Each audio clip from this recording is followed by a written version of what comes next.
না শিখে ভালো কোথাও চান্স পাওয়া যায় না। আজকে এটা হচ্ছে শিক্ষা। রানার্স আপ যারা হয়েছে তারা এখান থেকে শিক্ষা নিতে হবে যে ভবিষ্যতে ভালো কিছু করতে হলে এখান থেকেই শিক্ষা গ্রহণ করতে হয়। আমি তোমাদেরকে ধন্যবাদ জানাই যে দল চ্যাম্পিয়ন হচ্ছে বেজরাস উচ্চ বিদ্যালয়।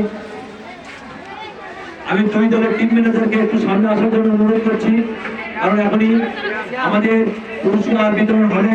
বিগত এই মাঠে আমি অনেক দিন খেলায় দেখেছি, কিন্তু কোনো ভেন্যুতেই এভাবে প্রাইজ দেওয়া হয় না। দিদি রঞ্জনানী ঘোষ ছাত্রতার সাথে উচ্চ বিদ্যালয়ের প্রধান শিক্ষক, উনি তার নিজস্ব অর্থায়নে নিজস্ব উদ্যোগে আজকে যে আয়োজন করেছে আমরা মুক্ত। আমরা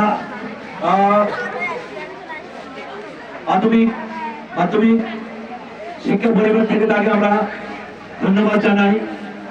বিগত যেন দিকে আরো ভালো কোনো কিছু দিতে পারে।